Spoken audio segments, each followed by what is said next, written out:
Good evening everyone. In the last class, we have seen regarding the voltage regulators using GNR diode. We have discussed some special cases like when the load resistance is varying. We have seen what will be the maximum load resistance you can connect or the minimum load resistance you can connect. Similarly, you have seen that what happens when the input voltage source is changing its magnitude. We have found out the Vs minimum and Vs maximum values, right? In the same way, now we are going to discuss the last case in which we are going to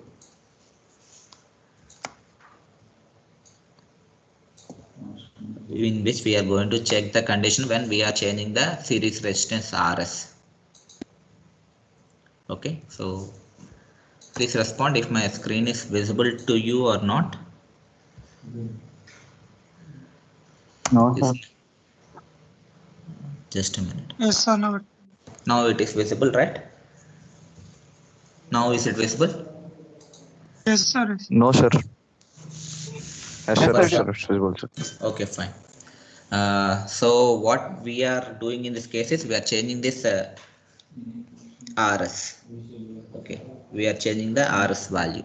It is varying, whereas your source voltage Vs and your load resistor RL are constant. Okay, so Vs and RL are constant, only Rs is varying. Now the condition for the diode to be GNR diode to be in breakdown condition is that your Thevenin's voltage means that's the voltage across your GNR. The voltage across your GNR diode should be greater than your GNR voltage Vz. Okay, so if we again replace the Thevenin's voltage condition, then what happens is your Vs into RL by RL plus Rs is greater than Vz. So from this condition, we can get the condition for Rs. Okay, so please tell me what happens if I have a large resistance in the Rs as Rs value. Does the current is going to decrease or current is going to increase? Please respond. Am I audible? Hello. Yes, sir. So what happens when Rs is increased, is large? If you suddenly increase the Rs value, what happens to the current in the circuit?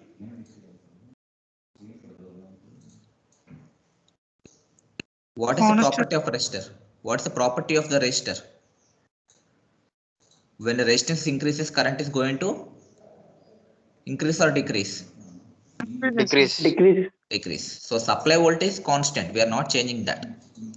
Okay, but and also the Vz value is also constant. The terminal voltage. So this voltage is Vs.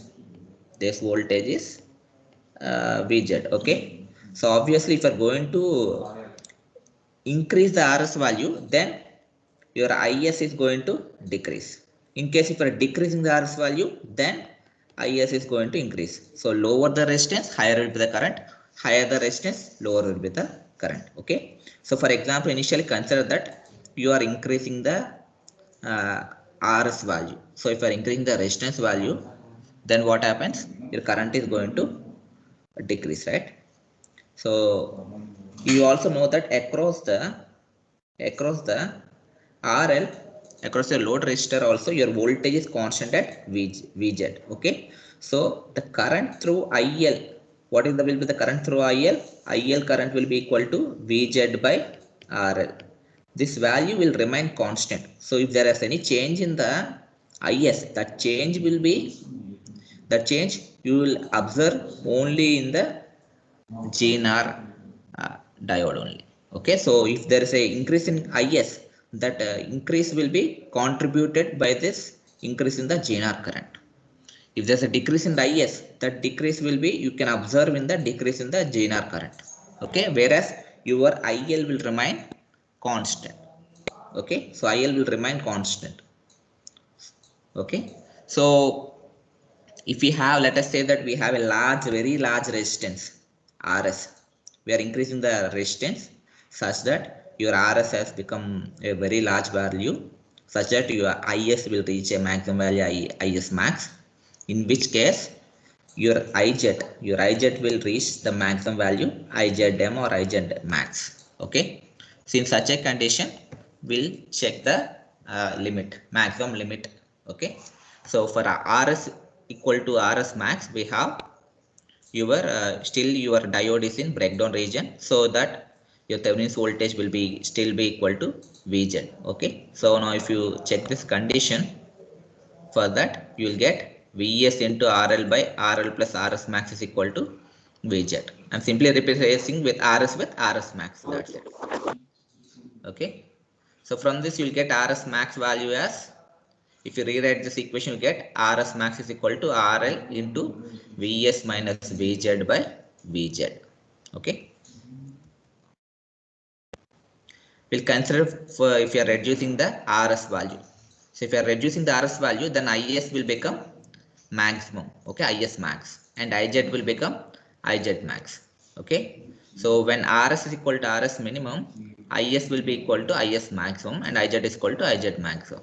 So in such a condition, we should write the expression for your currents. Okay. So IS will be equal to, what is IS value? What is IS value? Please respond. What will the current? This node voltage is Vs, this node voltage is Vz. So what will be the current? How do you write the current IS? IS you will write it as potential difference by resistance. That's Vs minus Vz by Rs. Okay. So when Rs is minimum, your IS will be IS maximum. Okay. That's why I'm writing IS max is equal to Vs minus Vz by Rs minimum. So this you'll keep it aside. So when IS is equal to IS maximum, your current in the GNR will also become, IZ will become IZ max. Okay. And you know the KCL equation. What's the KCL equation? IS is equal to IZ plus IL. This IL is a constant value. Okay. So that's what we're writing. IS is equal to IZ plus IL, where IZ is replaced by IZ max, IL is replaced by the constant value VZ by RL. And now you have to replace IS value with Vs minus Vz by Rs minimum. Okay. Then upon replacing, you will get this expression, and rewrite. You have to rewrite the expression. Okay. You have to bring this Rs minimum to the numerator and bring the all other terms to the other side. Then you will get this expression. Rs minimum is equal to RL into Vs minus Vz by Vz plus Iz max into RL. Okay. So this you will get only if you are doing the with your pen and paper. Otherwise, you cannot get this expression. Okay. So you need to do this basic KCL equation. You need to again replace the values. Then you'll rewrite the expression. Then you'll get this. Okay. So let us see an example for this. So in this example, you are given 20 volts voltage source and a 10 volts GNR voltage is given, and you have a load resistor of 1 kilo ohm, and the maximum current in the GNR is given by 40 milliamperes. Okay. So you need to find out the maximum and minimum value of your series resistance. So for this, either you can derive the entire thing using your network analysis, or if you do not want to do that, you can by heart these expressions. So always I prefer deriving the expression at the time of examination, because I may confuse for the formula. Okay. So this only basic KCL equation is there, and then the replacing of the values is there. So either you can do the derivation, or you can directly write the formula also. So if you write the formula, we'll get that Rs minimum is equal to RL into Vs minus Vz by Vz plus Iz max into RL. You can replace the values Vs as 20, Vz as 10, RL as 1000 ohms, and Iz max as 40 milli. So from this, I am getting Rs minimum as 200 ohms. Similarly, if I replace the value for Rs maximum, Rs max is equal to RL into Vs minus Vz by Vz. If I am replacing the values, I am getting Rs max as 1000 ohm. So that the series resistance that I can include in the circuit is any resistor between 200 ohms and 1000 ohms. So between these values, I can vary the circuit resistance Rs. Okay, I cannot go below 200 ohms. So if I go below 200 ohms, your current in the GNR will cross this 40 milliamperes.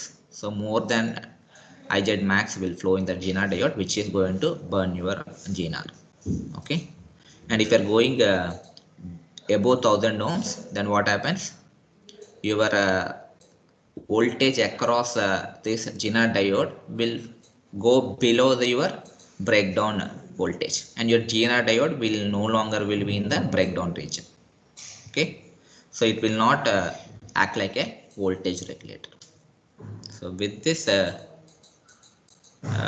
we are completed your first unit. So one small application is the GNR diode clipper. This you can read it. This is not in your syllabus, but more or less your GNR diode clipper is acts like your normal diode clipper itself. So please go through this PPT, and if you have any doubts, you can ask me.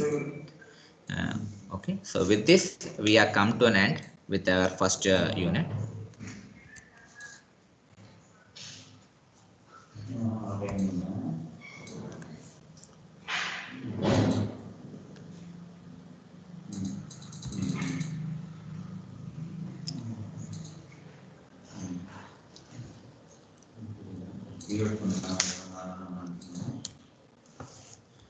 Is my screen visible? So let us check whether what kind of questions we can expect in the first unit, and then we can move on to the second unit. Okay.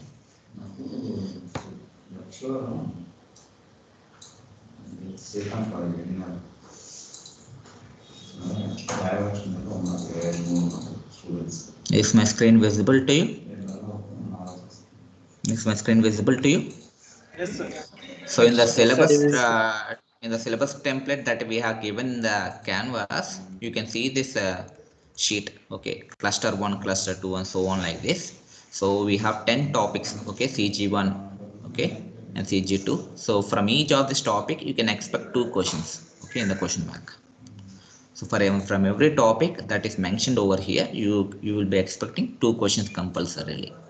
Okay, so we have completed this p-n junction diode structure and operation, diode equation we have covered, VI characteristics we have covered, half wave rectifier, full wave rectifier we have covered, GNR diode operation covered, GNR characteristics, GNR diode as regulator we have covered, clipping circuits and clamping circuits we have covered. Okay, so all the 10 topics are covered. Now we are moving on to the second unit. Second unit is a bipolar junction transistor. So in this we have dividing the syllabus into 2 halves. One is regarding the basics of your bipolar junction transistor, and then you have the transistor biasing. Okay. So if you go to the second unit syllabus, you have BJT construction, operation, transistor current components, transistor as amplifier, and then different configurations like common base, common collector, common emitter, and the characteristics, and then small signal equivalent circuits. So this is one half of your syllabus, and the other half is regarding the bias circuits. We have some 4 to 5 different bias circuits are available, like fixed bias, collector feedback bias, emitter feedback bias, collector emitter feedback bias, and voltage divider bias. Okay, this is a syllabus. Now let us move on to the transistor. So as I told you in the very beginning regarding the diode, how did I divide the diode term? Diode as dielectrode, right? Similarly, the transistor term can be divided into 2 halves. Transfer resistor. So transistor, the word transistor has come by joining two different words called transfer resistor. So in a transistor, we will observe that the resistance is changing from one side to other side. So if we consider it as a 2-port network, when you are moving from input terminals to output terminals, we'll observe a transfer of your resistance either from low resistance region to high resistance region. Okay, so I'll open the transistors PPT and we'll move on to the second unit.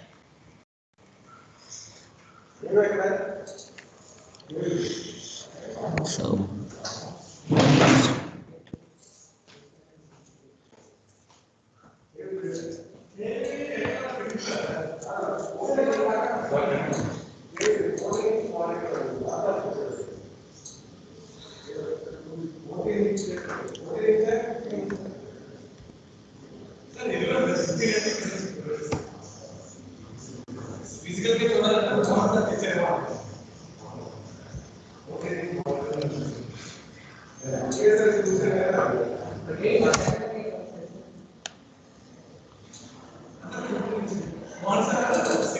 Is my circuit, is my presentation visible to you now?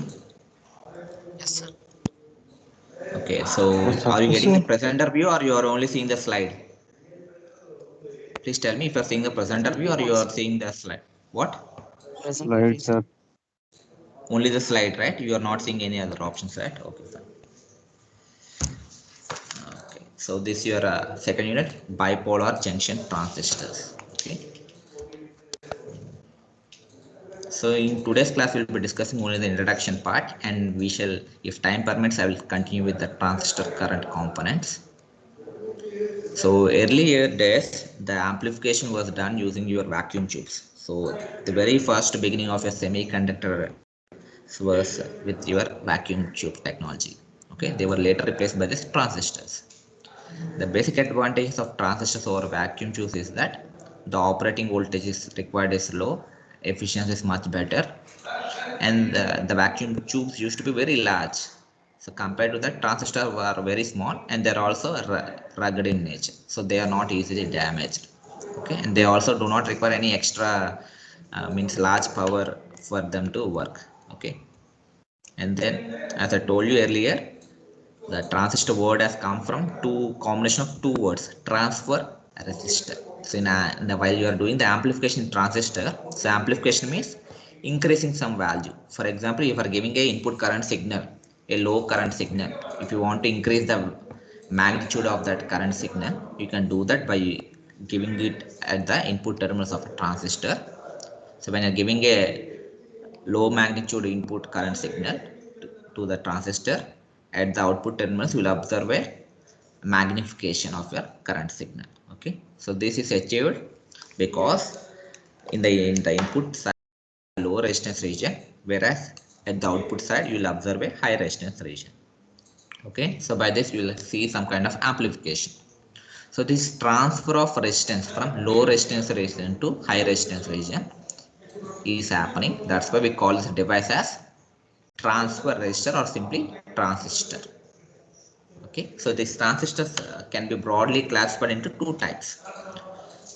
So based upon what type of current conduction is happening. So if the current conduction is only due to one type of carrier, let us say either a hole or a electrons.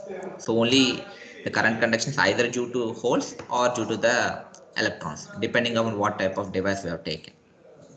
Then such kind of device is known as unipolar junction transistor. So unipolar implies that current conduction is only due to one particular type of carriers. So usually the majority carriers. Since simply there is always in some books it will be written as UJT. And then if the current conduction is because of both holes and electrons. So there you can see both majority carriers and minority carriers working together. In such a case, we'll call it as bipolar junction transistor or BJT. So bipolar means we have the current conduction is due to both the polarities. Okay, so just a minute.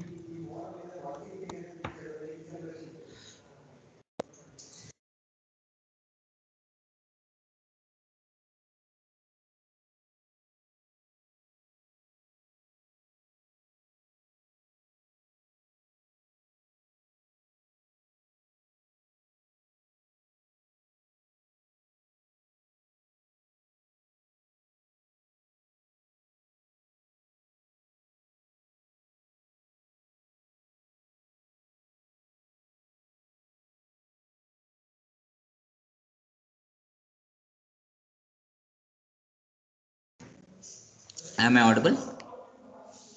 Hello, am I audible now? Yes, Yes, sir. sir. Yes, sir. Okay, fine. So in second unit, basically we will be talking only about the BJT. We are not discussing regarding the UJT. Okay, in the entire second unit, we'll be discussing about bipolar junction transistor alone. So in a bipolar junction transistor, we'll have a combination of three regions, either a P region in between two N regions or a N region between two P regions. Okay, so if a junction transistor consists of a silicon or germanium crystal in which a layer of n-type silicon is sandwiched between two layers of p-type silicon, then it is referred as PNP transistor. Otherwise, if a layer of p-type is between two layers of n-type material, it is referred to as NPN transistor. So this sandwich of semiconductor regions is extremely small and it is sealed against moisture. So moisture cannot enter into this semiconductor regions because it is either placed in a metal or plastic case. Okay, so we have some symbols. Okay, so it's a PNP transistor. As I told, N region is sandwiched between two P regions. So N region is between two P regions. So then it's called a PNP transistor. Here you can see that there is a P region sandwiched between two N region. Then it's called a NPN region. So starting from the left, you have, we will call this P region as emitter, this as base, and the other region is known as collector. Okay, the leftmost region is emitter. So both in PNP or NPN. Okay, and we are noting the junctions also. So the junction between emitter and base is considered as JE, junction JE, and the junction between your base and collector is noted down as JC. Okay, so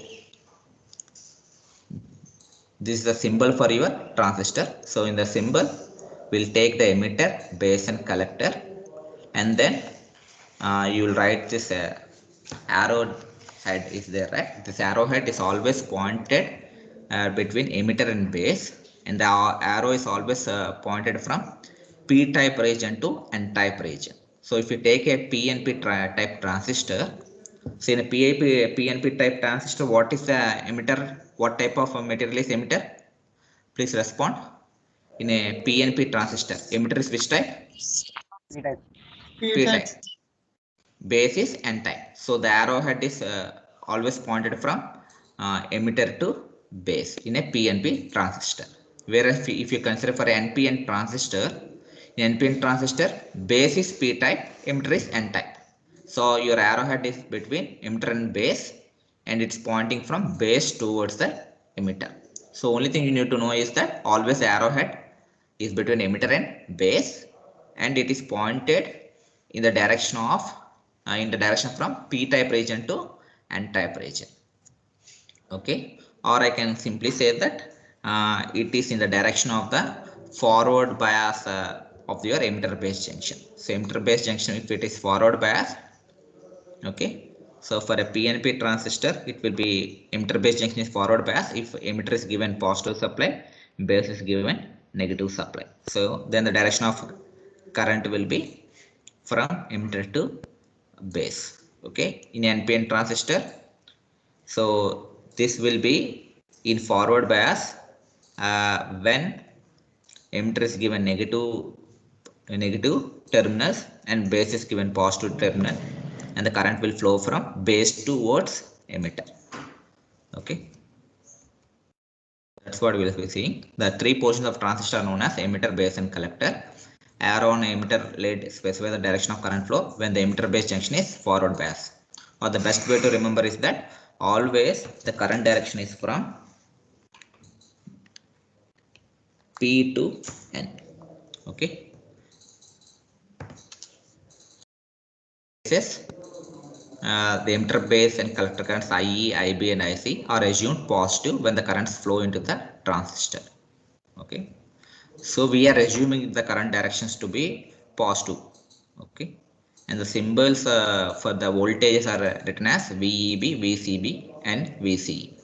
So VEB implies that it's the voltage drop between the emitter and base. VCB implies the voltage between the collector and base. VCE implies the voltage between the collector and emitter. So before we proceed any further into the transistors, these are the important points you should remember. So always you should remember that base region is all very thin and lightly doped. So you will not have any kind of uniform doping across the three regions. You have three regions: emitter, base and collector. All the three regions are not uniformly doped. Okay, so base region is very thin and they are also of the not uniform size. So base region is very thin or narrow and it is lightly doped. This you should remember. Base is lightly doped, so concentration of doping is very low. And the collector region area, the width of your collector region is larger. Out of the three regions, your collector region is the largest region, because it has to handle more power than emitter. Okay, and because of which large amount of heat dissipation will occur in the collector region. So in order to handle more power dissipation, we require large surface area. Okay, so more the surface area, so more easily your heat can be dissipated, so heat can be liberated out easily. Okay, for that reason the collector region will be higher than that of your either the emitter or your base region. Okay, and also the doping level of emitter is greater than that of your collector. So I can say that out of the three regions, emitter is heavily doped, base is lightly doped, and then collector is moderately doped. Okay, this thing you should always keep it in your head.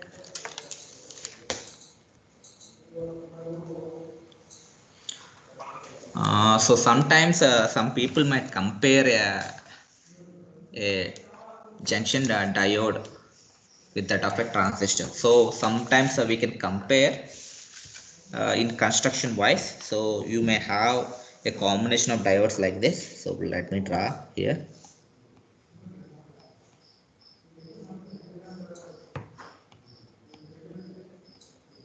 So this emitter, this is base, this is your collector. So this appears like your NPN transistor. This is the your N region, P region, N region. Okay, so this can be considered very similar to that of NPN transistor. And also if you consider for a PNP transistor,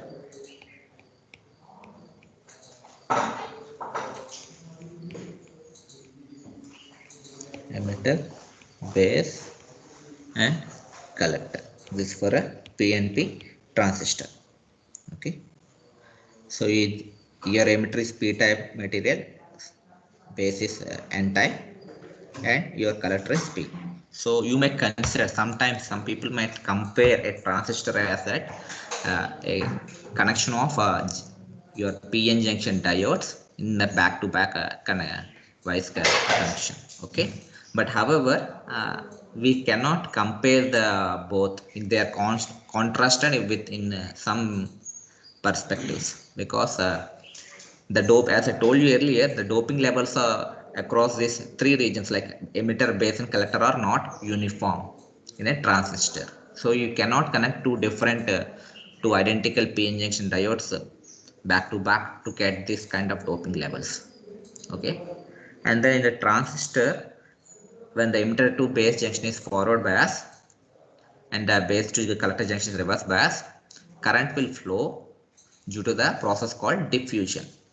However, if you have let us say that you have two diodes connected, diffusion might take place between emitter to base terminal and from base to collector terminal, but there will not be any kind of diffusion between these two directly from emitter to collector. You cannot have, because you have a external terminal. They are not the same uniform body. Okay, they are not made up of the same wafer. Okay, there will not be any kind of diffusion at all. Okay, so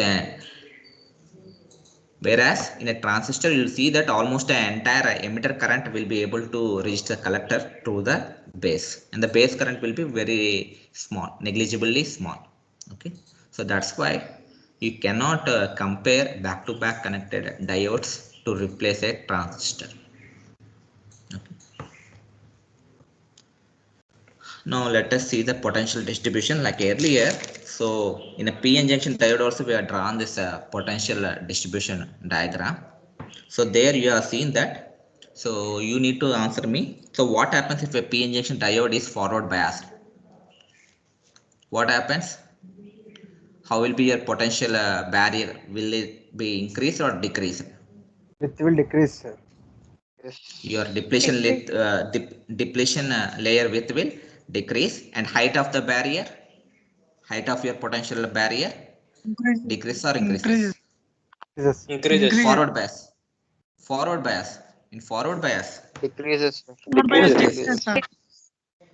So decreases, right? In forward bias, your potential barrier is going to decrease, and your width of the depletion layer is also going to decrease. In a reverse bias, your depletion layer width is going to increase, and also your potential barrier height, that height will also be increased, right? So here we have a typical combination where we have emitter, base and collector regions, in which let us say that this is a PNP transistor. So your emitter is p-type material, base is n-type, and collector is again p-type.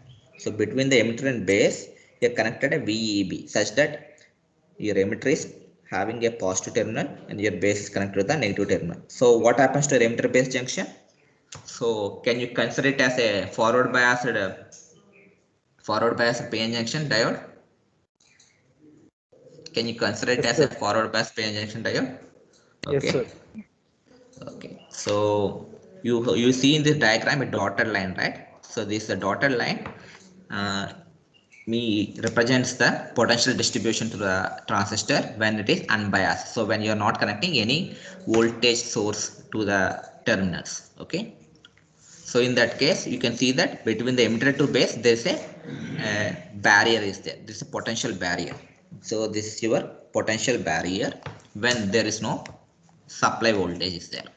Similarly, your collector between the base to collector also there is a potential barrier is there. Okay. So here we are only discussing regarding the first. I will discuss only regarding the movement of your holes. Okay. So for the holes to reach from emitter to base, okay. So if you have a potential barrier, then the holes cannot cross this depletion region and cannot reach the base. Okay. Now what we are going to do is we are going to provide this forward bias voltage VEB. When you are providing the forward bias voltage VEB, what happens? Your potential barrier height is going to decrease. So this is the decrease in your potential barrier. So earlier this was your potential barrier. Now the potential barrier has been lowered. Okay, this is the lowering of your potential barrier. The dark line represents your potential distribution now. Okay, so now your potential barrier height has been decreased. So holes can move from your emitter to base region.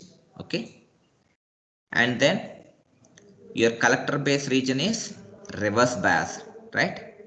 So collector base region is reverse bias. So for the collector base region to be reverse bias, your collector is made up of p-type material. So your collector is connected to the negative terminal and your base is connected to the positive terminal. Okay, your base is n-type material connected to the positive terminal. Now in such a case, the potential barrier has to increase, right? This will be increased.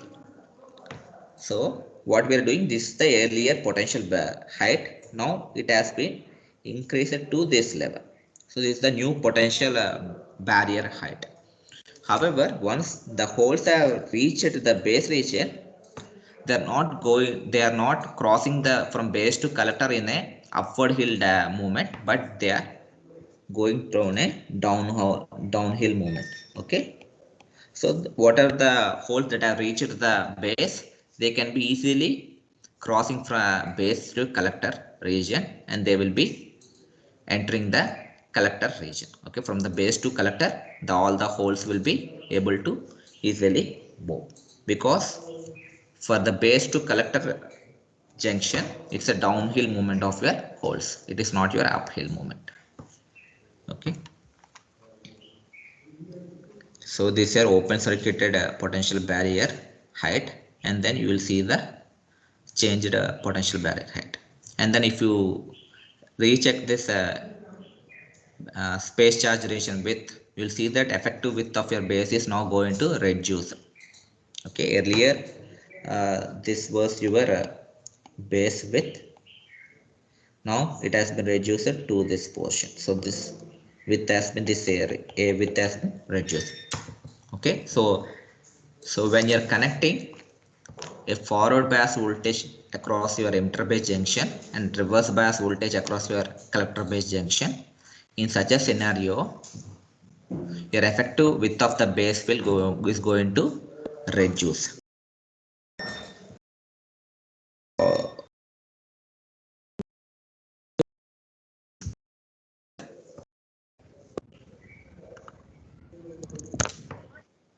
Okay, so that's what is given so in this entire ppt.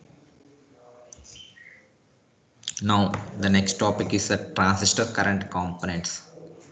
So in the transistor current components, what we are actually doing is we are connecting the transistor in a common base configuration. So there are three different configurations. One is your common base configuration. Second is a common emitter configuration. And then just a moment.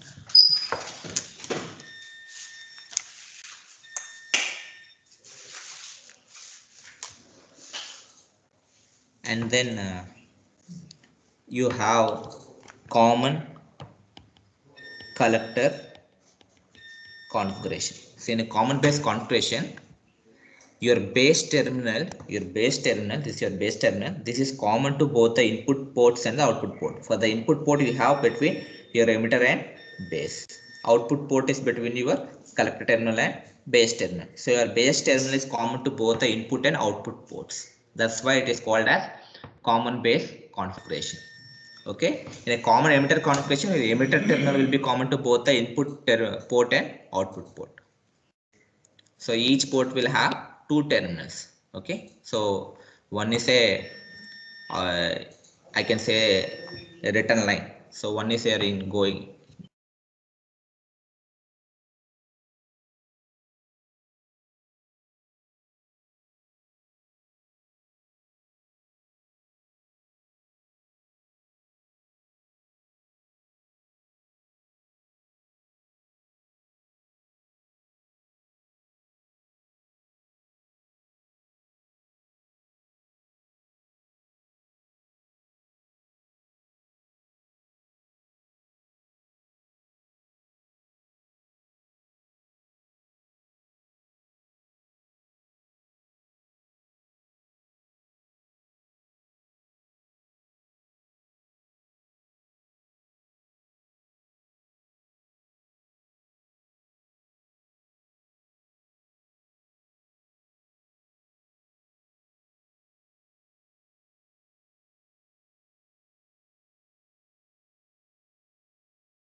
Hello, am I audible?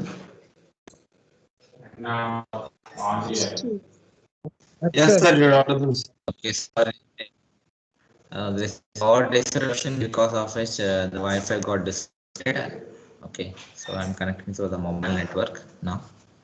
So is my screen visible or not? No, sir.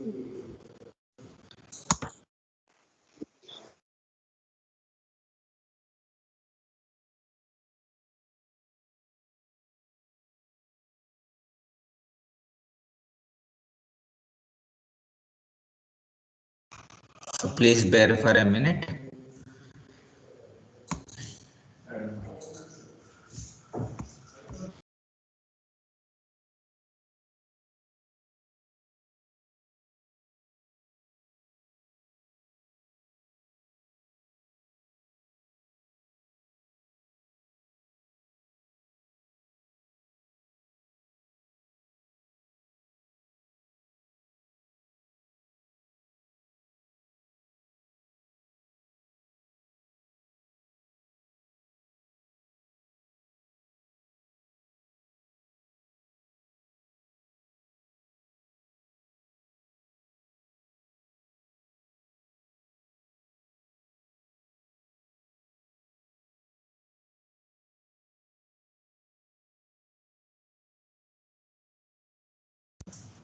No internet వస్తుంది.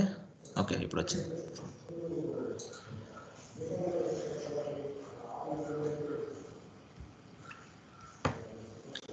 Okay, is my screen visible now? Yes, sir. Yes, sir. Okay, fine. So we have three different configuration: common base, common emitter, common collector. So initially we'll be considering only the common base configuration. So this is the common base configuration where I'm connecting a voltage across your emitter base junction and across your collector base junction. Across your emitter base junction, the voltage polarity in such a way that your emitter base junction is forward bias.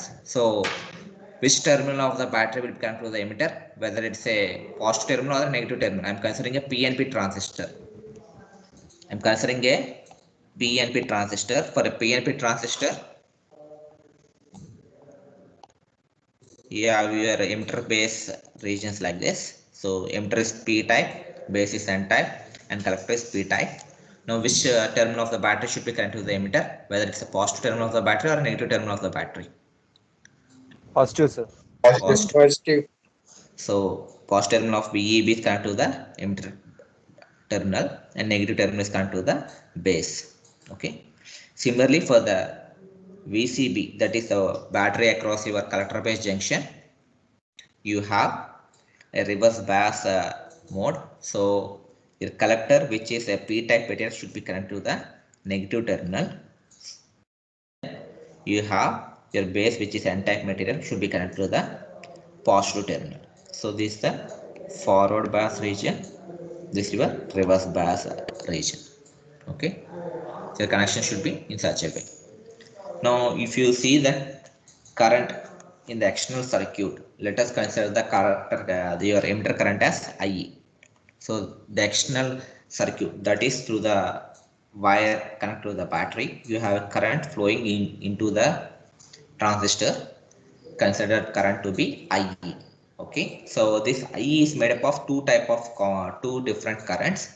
One is the current due to the movement of your holes. So when you're connecting the emitter base junction, the forward bias, then what happens? Holes start moving from P type region to N type region, right? So this is your hole current. IPE is nothing but your current due to the holes. So holes will be moving from which region to which region? So P to N, right? So the direction of your current will also be. So what is the conventional current direction? It's the direction of the movement of your holes. Okay. So current direction is in the same direction of your movement of your holes. That is from P type region to N type region. And then you have again a current called INE. So this INE is nothing but electrons. Please mute yourself.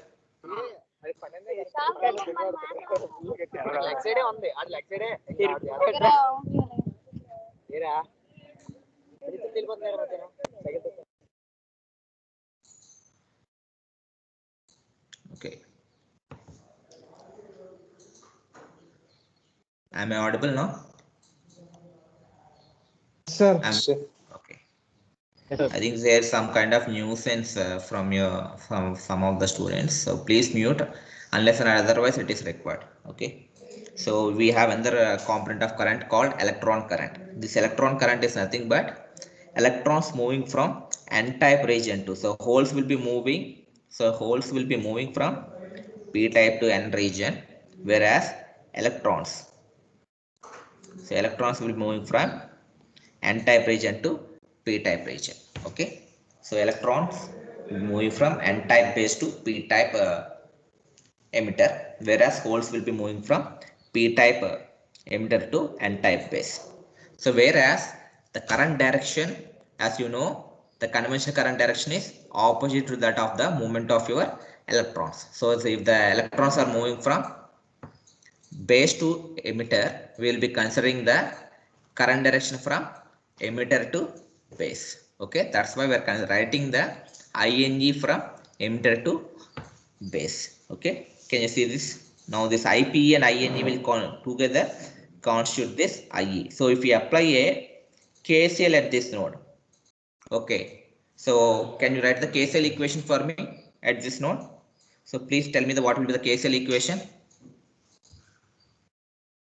Please tell me what will be your KCL equation if you apply at this node. IE is equals to IPE plus INE. So IE is equal to IPE plus INE. Okay, good. So this will be your KCL equation if you write at this node. Okay. Now you have IPE number of holes crossing the emitter junction. This is your emitter junction. It's a junction between your emitter to base. Okay. Out of this IPE number of holes, only IPC number of holes will be able to reach the collector. So that is those are the holes which are crossing the collector base junction JC and then are able to reach the collector. Okay. So let those number of holes be represented by a current IPC. Okay. And then I can have the difference. So IPE is not equal to IPC. So somewhere there is some kind of loss. Okay, that loss is nothing but the difference between IPE and IPC. Okay, so what is this IPE minus IPC? This IPE minus IPC is nothing but your recombination current. So your holes, when they're crossing, when they are entering into the base region, before they go out from the base region, enter into the collector region, some of the holes will be recombining with the electrons in the base region. Okay, so not all the holes will be able to reach the collector. Some of the holes will be lost due to the recombination.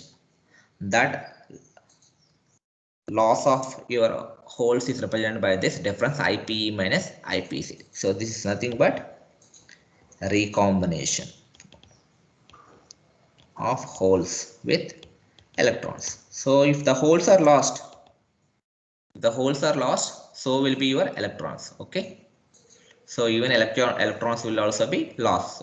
Okay, so because your n-type region is lightly doped, the amount of recombination will be very small, because your n-type region has a very little number of electrons because it is very lightly doped. Okay, so most of the almost 95 to 98% of the holes that are crossing the emitter junction JE will be able to reach the collector junction JC. Only some small percentage of holes will be recombining with the electrons inside your base region because your base is lightly doped. Okay, and then you have another current called IC naught. You know that your base collector junction is in reverse bias, right? So because your base collector junction is reverse bias, you will have a reverse saturation current flowing. Okay, so even when you do not have even initial, let us say that you do not have any VEB. You do not have any, let us say that your emitter base junction is open circuited. So if your emitter base junction is open circuited, then you do not have any IE. So you do not have any IPE, you do not have any IPC. But still, if your collector base junction is in the reverse bias condition, so there will be a small reverse saturation current flowing. Okay, that reverse saturation current is due to the minority charge carriers. Okay, so what is the base type? It's an N type or P type, your base region. Please respond. What is your base? N type. So this is your N type base, you have your P type collector. Okay, so this is your P type region, this is your N type region. Now what will be the direction of your reverse current? So how will your reverse current flows? Reverse current implies that it's in the reverse direction that of your forward current. So instead of current flowing from P type region to N type region, current in the reverse bias mode, always your reverse saturation current will flow from N type region to P type region. So this IC naught should have been given in this direction. Okay, so IC naught should have been given in this direction. Okay, but because here they're considering IC naught from P type region to N type region, so always we'll be writing IC naught with a minus sign.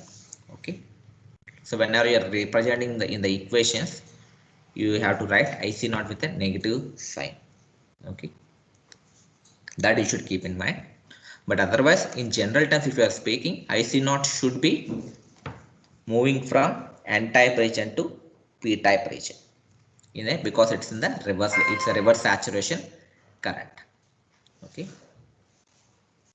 now if we apply the KCL at the collector terminal, okay, what will be your KCL equation? What should be your KCL equation? Please tell what will be your KCL equation. In the external circuit current, you have IC, that's incoming current. IPC plus IC is equal to IC naught, sir. ICO. IC equal to IC naught, so minus IPC. Can I write like this? Okay. Here current, it's given in this direction. IC naught and IC are in the same direction. So incoming current is, what are the incoming currents? Incoming currents are IC and IPC equal to outgoing current. Outgoing current is IC naught. So that is IC equal to IC naught minus IPC. Okay, that's what I have written here. This is your not magnitude my negative value. So that's what we'll be writing over here. So just read out this PPT. So in the figure we have shown various current components which flows across forward bias emitter junction and reverse bias collector junction. The current emitter current IE consists of hold current IPE, that's holes crossing from emitter into base, and electron current, that is electrons crossing from base into emitter, ING. The ratio of holes to electron current is proportional to the ratio of conductivity of the P-type material to that of the N-type material. Okay, so you should tell me IPE will be higher or INE will be higher. Which value will be higher? Should tell me the ratio IPE by INE. Which current will be higher? IPE will be higher. Why it is high? Why it will be higher? Why It's, IPE will be higher? P materials heavily doped than material. Yeah. N is lightly, your base region is lightly doped, whereas your emitter region is heavily doped. So your IPE will be larger compared to that of INE. Okay. So in a commercial transistor, emitter is much larger than the doping of emitter is larger than the doping of base. Okay. So most of the emitter current. So emitter current has two components. So as earlier we have written, IPE is equal to IE is equal to IPE plus INE. So compared to INE, your IPE will be large. So IE will be mostly I can write it as IE is nearly equal to IPE. So I am neglecting if you neglect INE. Okay. So if you're neglecting the INE value, then I can write IE as nearly equal to IPE. So most of your emitter current will consist of only holes. So such a situation desired since the current which results from electrons crossing the emitter from base does not contribute carriers which can reach the collector. So this kind of situation is required because we want some kind of carriers to be moving from emitter side to the collector side. So electrons are moving from base towards the emitter, so which does not favor our required condition. So out of this holes crossing the junction JE, only some will reach the JC because some of them will combine with the electrons. This is the recombination I was talking about. So combine with electrons in the n-type base. Okay. So the rest of this current, the recombination current is given by IPE minus IPC value. Okay. So whatever the current that is lost due to the recombination, whatever the concentration that is lost due to the recombination will be regained by the base current. So you have a base current over here, right? Because here holes and electrons will be lost. Okay. So electrons in the base region are lost. The electrons lost due to the base region will be compensated by the base current. So this base current will provide for the recombination that is happening over here. Okay.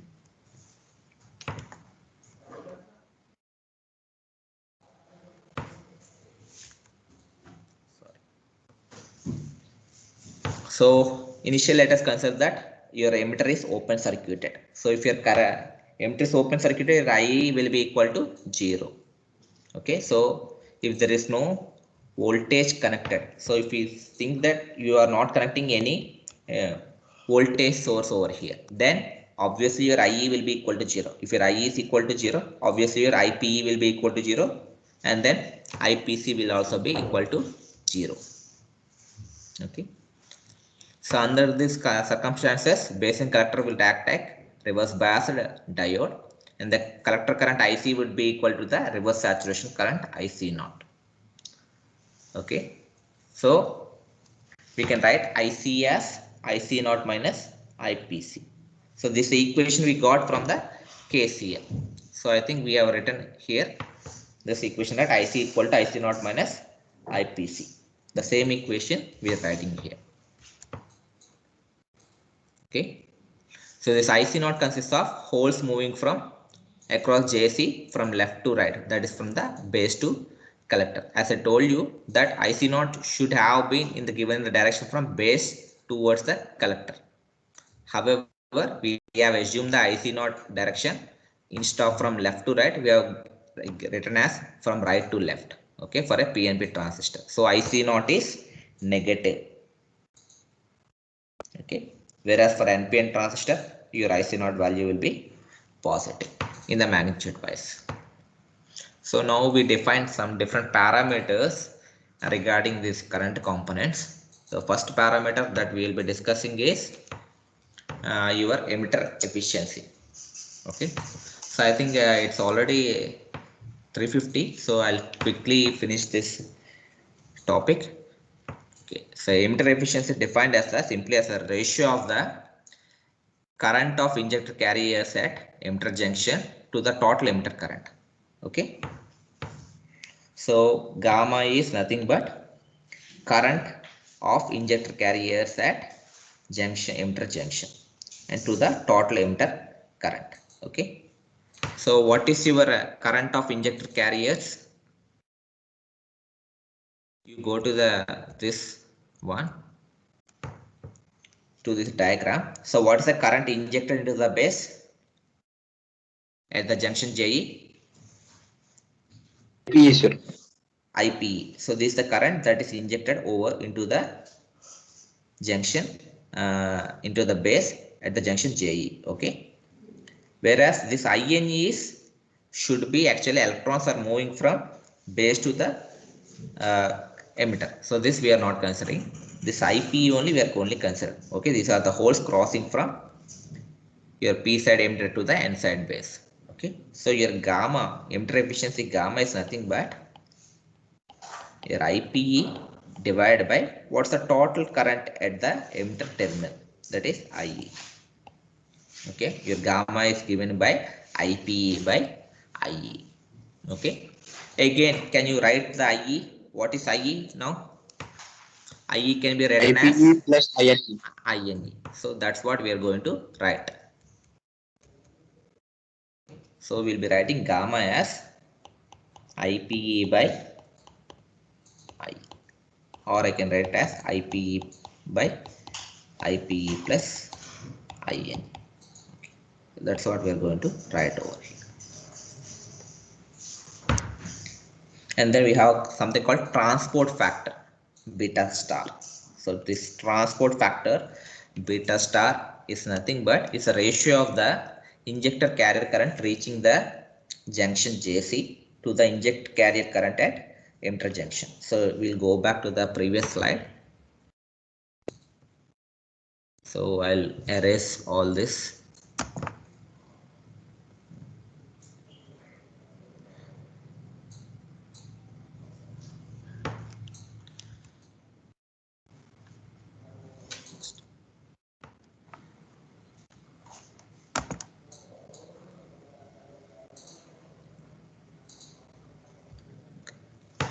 So what is the current that is reaching the junction JC? At junction JC, what's the current that is reaching the junction JC? IPC. IPC. Okay. What's the current that is entering the junction JE? IPE. IP. So out of IPE current, only IPC amount of current is reaching the junction JC, right? So this ratio of how many number of holes are reaching the collector when IPE number of holes are leaving the emitter. This ratio, this is will be defining your transport factor. Okay, so transport factor is the ratio of amount of holes reaching the junction JC when let us say IPE number of holes are leaving the emitter junction JE. Okay, so your beta star is given by IPC by IPE. Okay, so the how much, so in the transportation before the holes that have left the junction JE before they reach the JC, there's a recombination occurring in the base.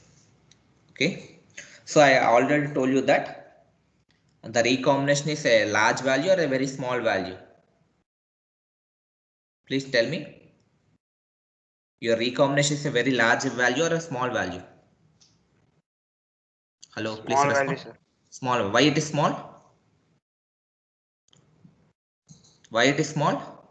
Why your recombination is very small? Why it is very small? Because your base is very lightly doped. So number of holes that are recombined with electrons will be very less because your base is very lightly doped. Also your width of your base is very narrow. So number of electrons available at the base for recombination are very less. Okay, so that's why you will see that the recombination current will be very small, and that's why what I can say. So most of the out of the IPE, most of the holes will be able to cross the junction JC. So what will be your beta star value? What will be the range of this value? It will be very near to 1. So if you take IPC by IPE, this will be very near to 1. So it may be something like 0.995 to 0.9998 or something like that. It is very close to 1. Okay, so your beta star value will be very close to 1. And then you have large signal current gain alpha. So this large signal current gain alpha is the ratio of the negative of the collector current increment. So negative of the collector current increment, that is minus delta IC divided by emitter current change from 0 to IE. Okay, so change in emitter current. Okay, from 0 to IE. Okay, that's why I'm writing it as, so change in collector current when emitter current is changing from 0 to IE. So when emitter current is 0, when emitter current is 0, so what is your IC value? When emitter current is 0, so again check this one. So when this is 0, you can write the KCL equation again. You know that IC equal to IC naught minus IPC. When emitter current is equal to 0, your IPC is equal to 0, isn't it? 0. Yet. So in this condition, what is your IC? Your IC value will be equal to, if you replace 0 here, IC your naught. IC value IC naught. So this is the initial value of your current.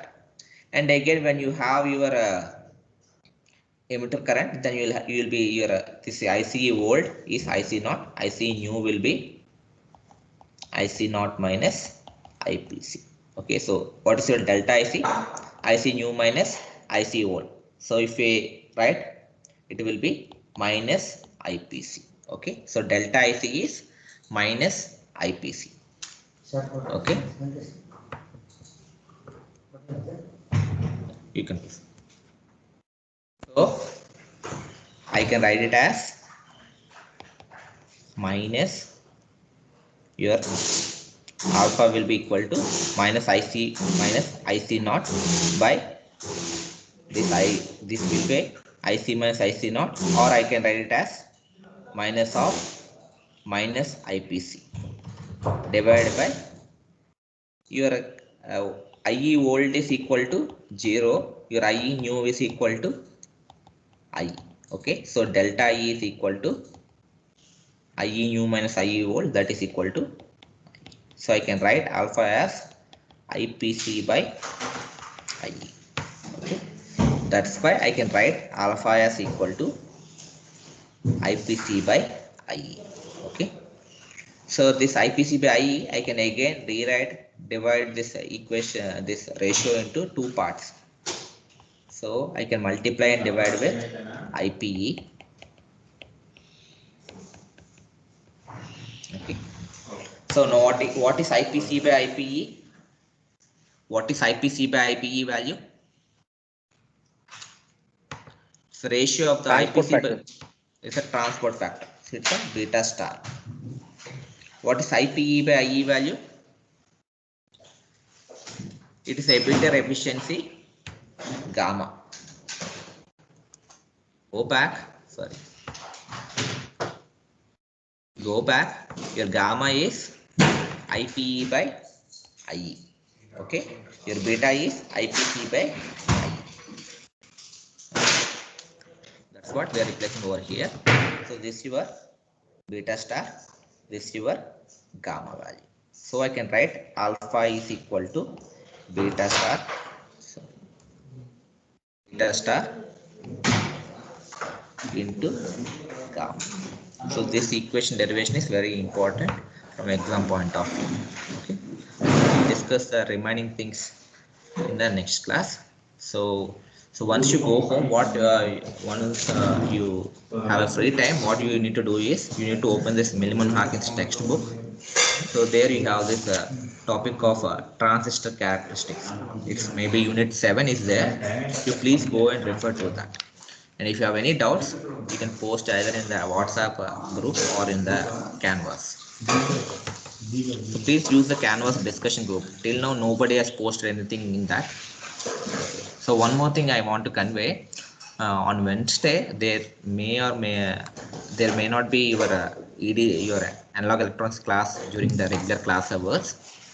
Okay, so it may be rescheduled to the evening because I have some external lab duty, so I may not be available during the class hours. Okay, so I may be rescheduling the class to evening. Okay, the timings, if anything, will be told on the same day in the morning session. Okay, I'll take the attendance and I'll end the class.